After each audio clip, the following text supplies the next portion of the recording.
Evangelho de Lucas, capítulo 16, versículo 16, diz assim o texto sagrado: a lei e os profetas vigoraram até João. Desde esse tempo vem sendo anunciado o Evangelho do Reino de Deus a todo homem, e todo homem se esforça por entrar nele. E é mais fácil passar o céu e a terra do que cair um tio sequer da lei. Jesus está anunciando aqui, dizendo que a lei e os profetas, elas vigoraram até João. João, ele está se referindo a João o Batista, aquele que batizava. E quando ele traz para nós que a lei vigorava até ali, e logo em seguida ele diz que nem um tio, nem um ai seria retirado, porque quando Jesus estava manifestando a tu és João, qual foi a pregação de João? João anunciou e pregou a manifestação de que o Messias viria. E no Messias se cumpriria toda a lei. Porque as promessas dadas a Abraão não era referente ao povo, mas era referente a um homem só. Quem era? O descendente. Gálatas 3 fala isso claramente para nós. Deus não fez promessas para um povo, ele fez promessa para o seu descendente. E a condição que nós entendemos aqui dentro dessa manifestação de Deus, trazendo que mudaria a dispensação de toda a época até aquele momento, que vinha o quê? Cumpria-se a lei, e no cumprir-se a lei, trazia o seu prodígio de presença diante de Deus. E quando se estava ciente da presença de Deus, manifestava então a sua conduta de retidão, pelo procedimento da lei. Mas quando vem Jesus, e ele está manifestando que a lei e os profetas vigoraram até João, tinha o exercício de conduzir o homem a Cristo até João. E por que a lei agora deixa de existir? Porque agora não precisa mais conduzir ninguém, Jesus está ali. Ou precisa de lei para quem está em Cristo? Não é que Paulo que diz, se chegamos a Cristo, desfez-se então o poder da lei? Ou não é verdade? Para que nós precisamos? Não faça isso, não toques, não manuseis, não vire de ponta cabeça. Não temos mais motivo algum para fazermos nenhuma obediência à lei, porque estamos em Cristo, e a obediência de Cristo, ela é infinitamente maior do que a obediência de regras e de conceitos do qual a lei foi inserida no nosso meio. A lei, ela serviu para avultar o pecado, dizendo é proibido ou dizendo pode-se fazer. Agora, dentro do contexto de Jesus, as coisas mudam. Mudam e mudam bastante. Mas não é tão fácil assim nós sairmos da ótica da visão da lei. É difícil, é extremamente difícil e complicado. Tanto é que se nós olharmos nas igrejas, estou falando de igreja batista, igreja assembleia, presbiteriana, metodista, as igrejas, comunidades que temos também na nossa cidade, as regras existem e muitas vezes as regras se sobrepõem à liberdade de Cristo. Por quê? Porque é muito mais fácil controlar quando se sabe ou quando não se sabe. E não estamos falando de regras apenas no conceito do bom andamento. Não é essas regras que o pastor está dizendo. Isso é necessário. Imagina lidar com um grupo de pessoas se não tiverem a regra da boa convivência. Não estou falando de regras sociais. Estou falando da essência do reino de Deus, de algo espiritual. E esse é o grande problema nosso. Porque nós começamos a andar e interagir e começamos a perceber as coisas da lei como uma forma espiritual. Não. O que é espiritual é Cristo. O que se revela para nós é a promessa. Nós não andamos debaixo da lei, andamos debaixo das promessas. Se nós tirarmos o nosso foco da promessa, perdemos então a graça de Deus e estamos sujeitos à lei. Por isso é muito mais fácil nós pegarmos a lei do Velho Testamento e dizer, pratique essas obras. Ame seu irmão. Irmãos, ninguém consegue amar ninguém se não for por Cristo. É verdade ou não é? Seja fiel. Quem é que pode ser fiel aqui, meu filho? Nós somos tudo uma cambada de inútil. Mas quando o Espírito Santo está em nós e Jesus se manifesta na nossa vida, então há fidelidade na nossa conduta. Ou seja, Cristo não apenas revogou a lei, mas a dispensação da lei trouxe para nós a forma como podemos agradar a Deus. Isso é uma libertação e uma manifestação nossa agora de entendimento das coisas espirituais. E não mais de regras, de regulamentos e de ações que nos conduzem a um tempo comum. Volte um pouquinho. Lucas capítulo 9.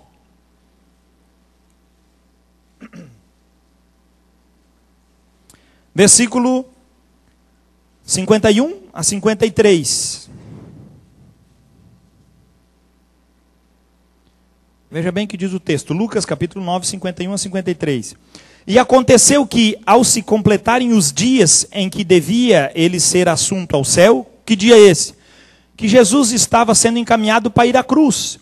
E ali ele morreria, ali ele seria ressuscitado, e 40 dias depois, o que aconteceria com ele? Ele subiria aos céus. O texto está dizendo para nós.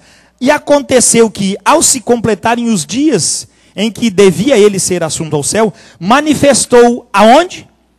No semblante, a intrépida resolução de ir para Jerusalém.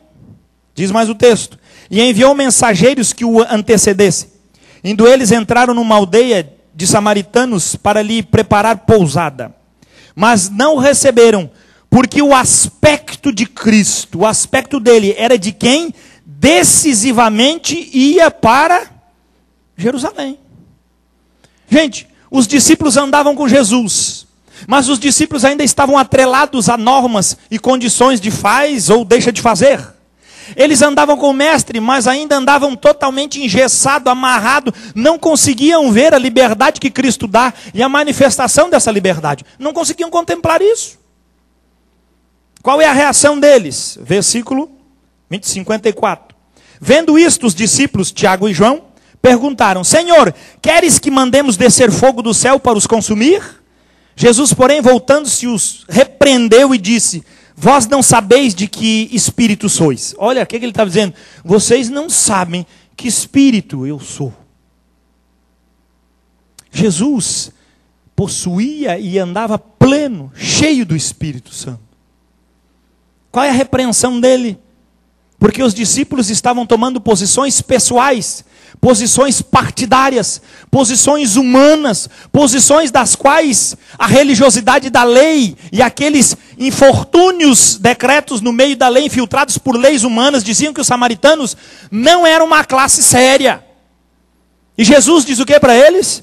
Eu não penso desse jeito, irmãos. Ele está determinado a ir a Jerusalém. Isso aqui não é mais do que os últimos 2 meses de vida de Jesus. O seu semblante é: vou para Jerusalém, mas lá eu vou ser morto, lá eu vou ser crucificado, lá vão cuspir em mim, vão me bater, vão me açoitar, lá eu serei morto, entregue aos gentios. Mas é para este fim que eu vim. Ninguém tirava da mente de Jesus, mas o que me chama a atenção nesse contexto é que o semblante dele mudou. A posição de Jesus, quando o seu Espírito trouxe, era uma manifestação plena, a ponto dos samaritanos, e esses sim que não andavam com Jesus, ao verem Jesus, ele não fala nada, ao olharem e contemplarem o seu rosto, eles disseram: esse cara não quer dormir aqui, ele vai para Jerusalém, porque viram no seu semblante que ele estava determinado a ir para Jerusalém. Quando que nós andamos desse jeito? Quando que o nosso coração deseja isso, irmãos? Quando verdadeiramente possuímos um Espírito maravilhoso agindo na nossa vida.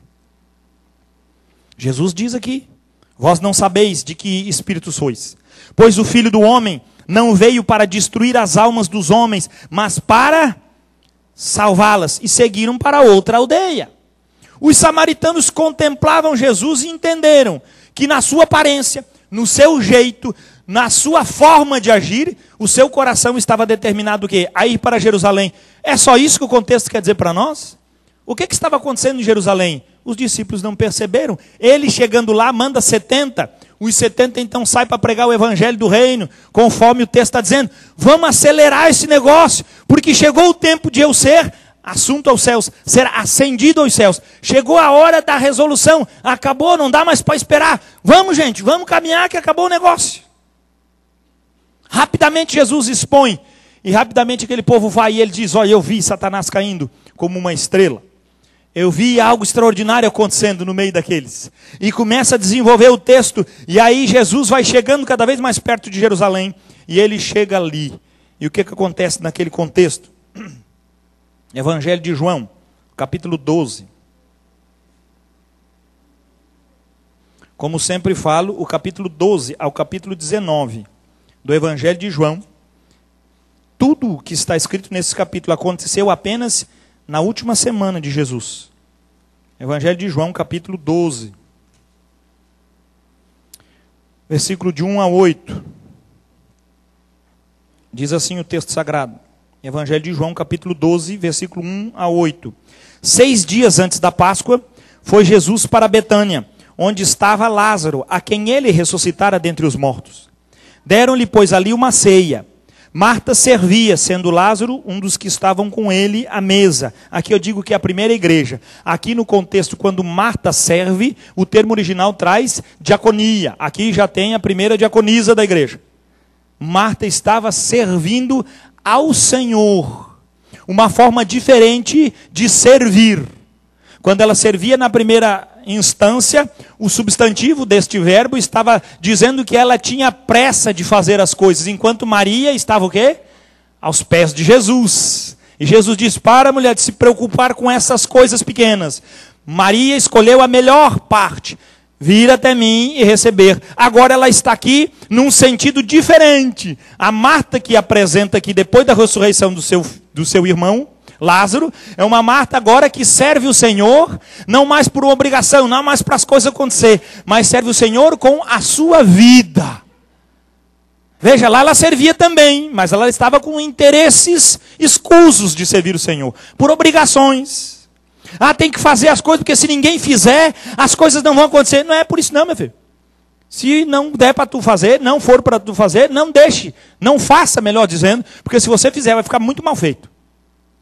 Faça aquilo aonde Jesus passou por você. Quando Jesus encontra-se com Marta e Maria na ressurreição de Lázaro, alguns capítulos antes, ele muda a história daquelas mulheres. E a Marta, que antes era fazedora de coisas apenas ao seu bel prazer e para mostrar para os outros, agora entra dentro do exercício da diaconia.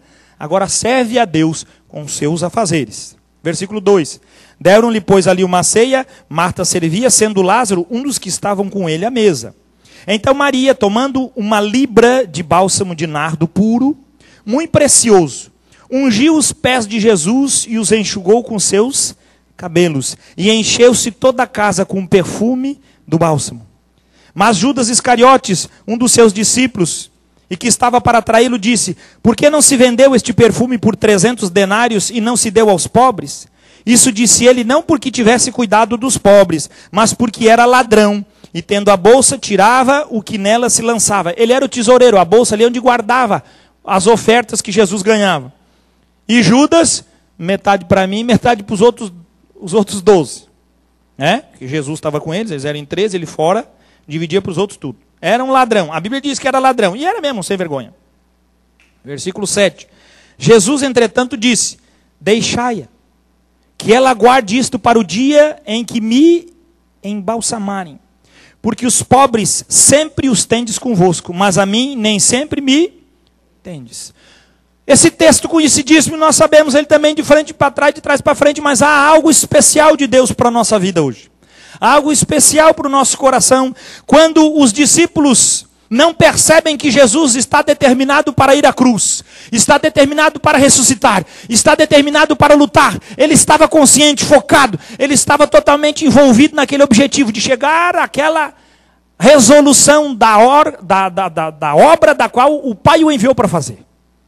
Os discípulos não perceberam. Em vez de colocarem os olhos em Cristo, colocaram os olhos nos samaritanos. Qual foi a projeção dos olhos deles? Senhor, só quer que nós derrube fogo do céu e consuma eles? Quando os nossos olhos não estão em Cristo, as nossas vontades, elas são permeadas pela a nossa educação, elas são permeadas pela nossa lei, elas são permeadas pela nossa vontade. Aquilo que deu certo para nós tem que dar certo para os outros. E é isso que nós queremos lutar nessa noite, pela fé, para você tirar esta mentira da qual nós induzimos como verdade. A ponto de dizer, eu vou na igreja, eu escuto a palavra, e eu então percebo que eu sou um bom crente. Mas pode ser que você não seja crente. Por quê? Porque você está fazendo isso por causa de uma lei da qual te ensinaram. Por causa de uma ação da qual foi colocada, posta na sua cabeça. Os discípulos andavam com Jesus, mas a Bíblia em nenhum momento diz que eles perceberam o rosto de Jesus. Quem que percebeu? Os samaritanos perceberam. Será que foi a mesma aldeia aonde Jesus pediu água para aquela mulher e ele entrou na aldeia e agora então anunciou o evangelho e eles estavam vendo que Jesus já não queria mais permanecer entre eles, estava disposto? Não sabemos. O que fez aquelas pessoas olharem para Jesus e ver que ele estava programado para aquele fim, para aquele objetivo? E os discípulos não viram. Agora Jesus entra, chega em Betânia. Betânia está pertinho, 3-4 quilômetros de Jerusalém. Está chegando. Aqui de Betânia para frente tem entrada triunfal. Agora começa a última semana de Jesus. Ele chega, aonde que ele passa? Na casa de Maria, Marta e Lázaro. Chega em casa. A igreja o espera. A igreja o espera de que forma? O espera com uma janta. Estão servindo a comunhão da igreja. Aonde está o centro da atenção? Lázaro, que acabou de ressuscitar. O milagre de 4 dias de um homem morto. Aonde é que está o centro das atenções? Em Cristo. Onde estão os olhos deles? Em Cristo. Maria, aquela moça singela do seu coração, ela começa a olhar os olhos do mestre. O texto não diz, mas há uma conjunção adverbial, diz que Maria teve uma expressão que viu o que os outros não viram.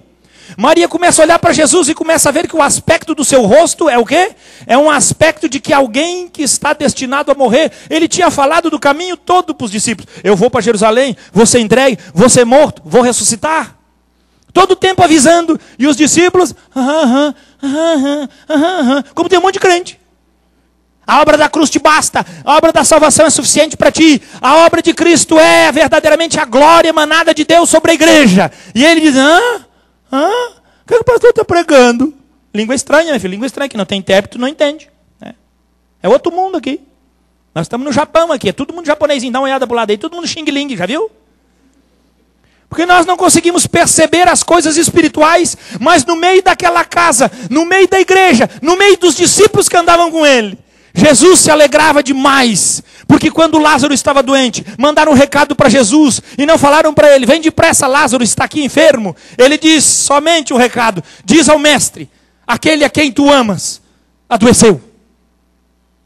Aquela família era verdadeiramente emanado do amor de Jesus. Jesus, quando estava ali, se sentia amado e derramava do seu amor sobre aquela casa. Mas no meio daquela casa ali, com os discípulos e os 3 irmãos, algo não era percebido, mas Maria percebeu. E quando ela olha para Jesus, o sentimento que Maria tem no seu coração é o sentimento de que o mestre está sendo preparado para ser morto. Maria corre, vai nos seus valiosos pertences, traz, diz a Bíblia, uma libra de nardo, perfume caríssimo, que nós podemos colocar hoje, aportuguesando aqui, era um salário de um ano. Se nós botarmos o nosso salário mínimo aí de R$542, acho que é por aí, daria aproximadamente aí R$6.500, aquele vasinho de perfume. É um bom dinheiro hoje, irmãos? Se já é hoje, tu imagina naquele tempo. Aquela mulher, quando olha para Jesus, então, vê o mestre decisivo, sabendo que ele tinha que ir para Jerusalém, sabendo que o seu coração estava destinado para o fim, sabendo que ele estava sendo verdadeiramente preparado. Ela, pela fé, pega aquele vaso preciosíssimo, chega diante do Senhor e o unge. Quem é que viu isso? Ninguém vê, mas quem tem olhos espirituais contempla e vê. E então, o mais carnal dos carnais, o Judas Iscariotes, chega para o mestre e diz, mestre, como é que nós vamos fazer uma coisa dessa, mestre? Se tivesse poupado esse perfumezinho e tivesse vendido, olha quantos pobres nós poderíamos ajudar. O discurso de Judas era muito bom, como às vezes é o discurso nosso. Ah, quanta coisa nós poderíamos fazer. Amado, nós não podemos fazer nada se dos nossos olhos não cair a cegueira da ignorância e nós pudermos olhar e contemplarmos as coisas espirituais. Assim como Maria viu. O que Maria de extraordinário fez?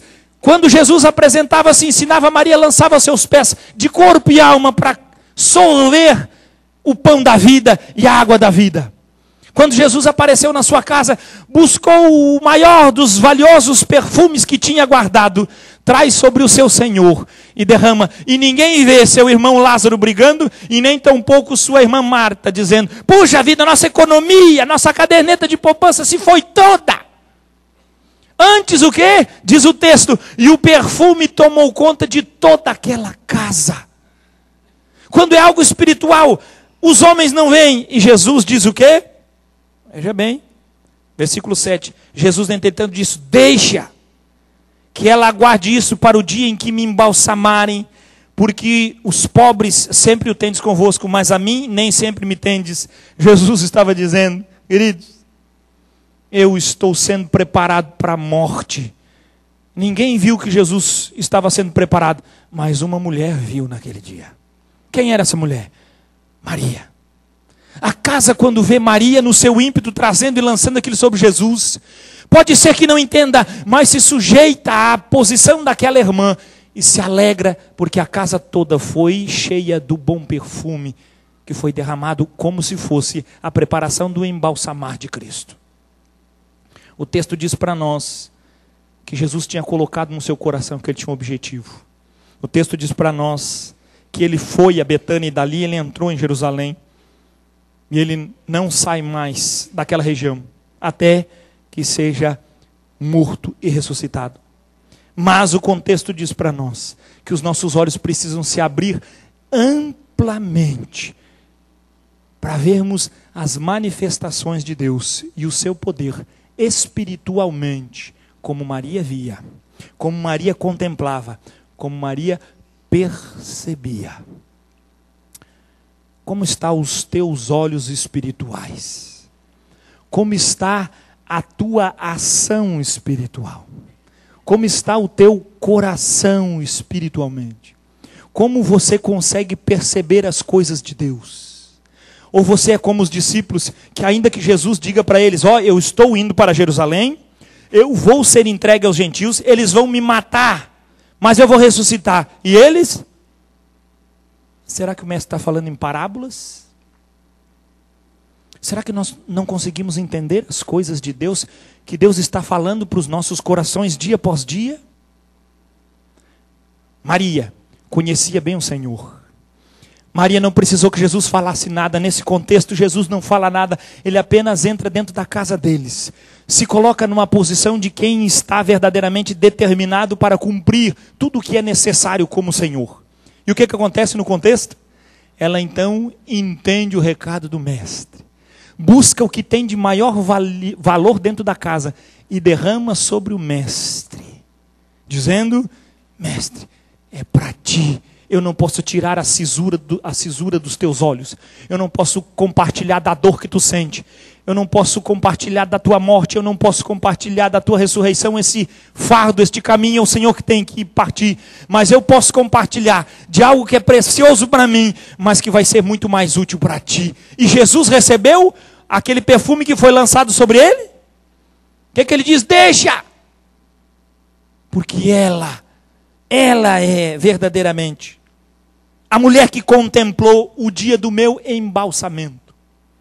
Embalsamaram Jesus antes de ele morrer, mas o seu coração já estava entregue para que se cumprisse a libertação.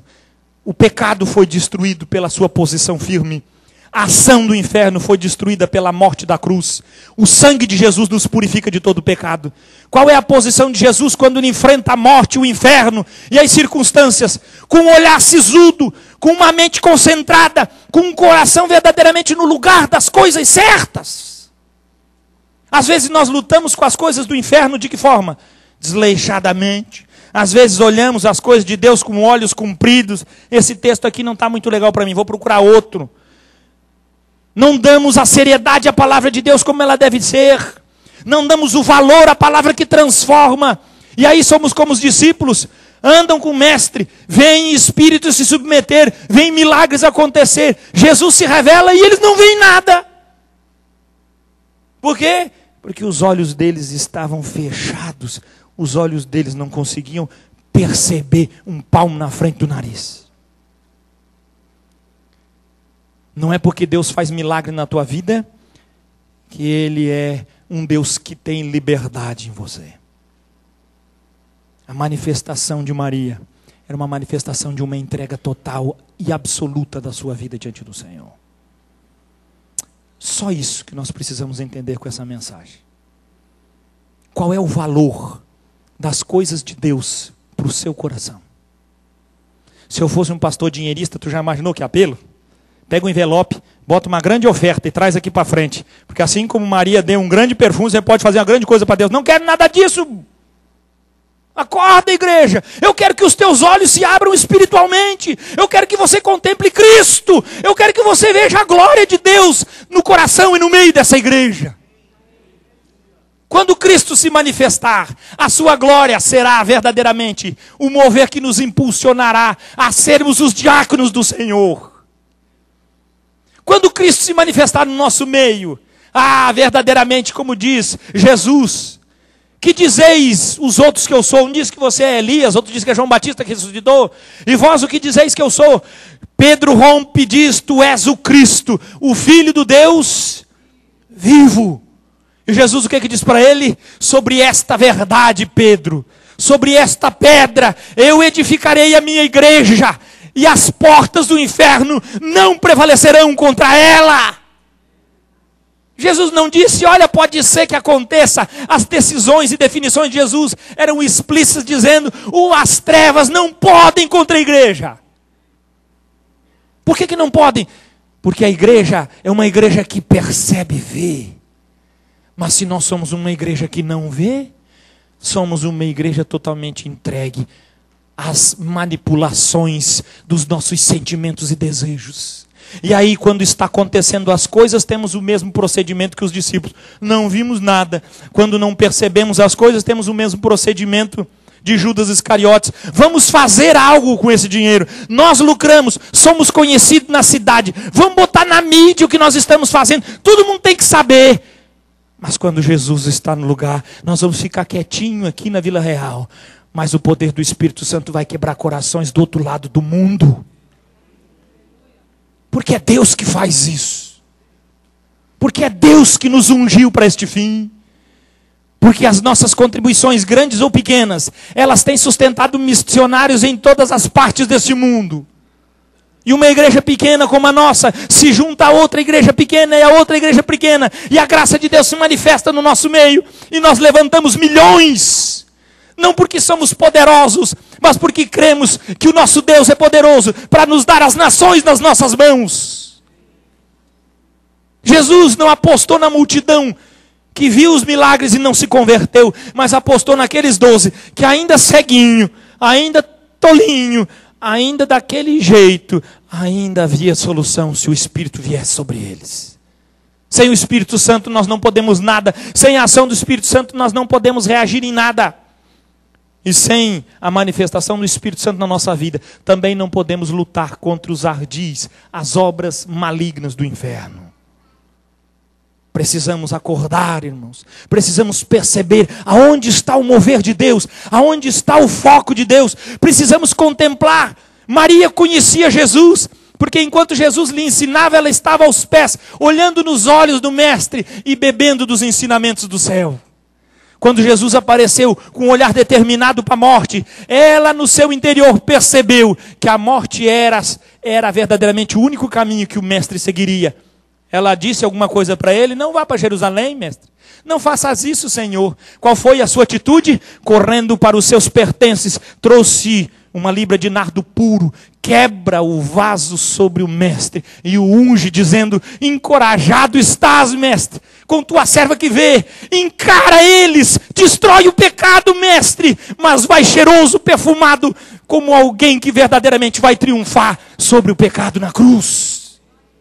Ela viu tudo isso, contemplou, e quando alguém quis tirar o foco, Jesus disse, deixe ela, porque ela está agindo certo. Deixe ela, porque o foco dela é correto. Ela está enxergando o que mais ninguém viu. Me perdoe, mas eu vou dizer com toda a sinceridade. Mas ninguém que seguiu Jesus viu o que Maria, unicamente Maria, conseguiu perceber e ver naquela semana. Mas ninguém viu. Será que nós conseguimos ver aonde Deus está agindo na nossa casa? Será que nós conseguimos ver onde Deus está agindo na nossa vida? Será que nós conseguimos ver onde Deus está agindo? Será que nós conseguimos fazer a diferença? Este jantar não era um jantar de grande festa? Puxa, meu irmão estava morto, Jesus ressuscitou, ele está vindo. Vamos fazer um banquete. Não era para ser? Mas não foi um banquete que nós vimos. Além da comida que foi servida, esse banquete era um banquete de tristeza. Porque os olhos de Jesus não estavam para a festa. Estavam assim como Lázaro foi ressuscitado. Agora chegou a minha vez de morrer. Estava entristecido, porque sabia o grande passo que ele tinha que dar até aquele momento. E ele foi lutando, até o Getsêmani, ali ele se levanta com toda a pompa, honra e glória e diz, está definido. Vamos cumprir. Vamos caminhar. Vamos para o objetivo do qual nós sempre tivemos, desde que nascemos, o objetivo de sermos entregue como sacrifício. E na cruz, no levantar de Cristo, foi manifestado toda a transformação para a minha vida e para a sua. Coloque os olhos espirituais seu, aonde deve estar, e não tire dali.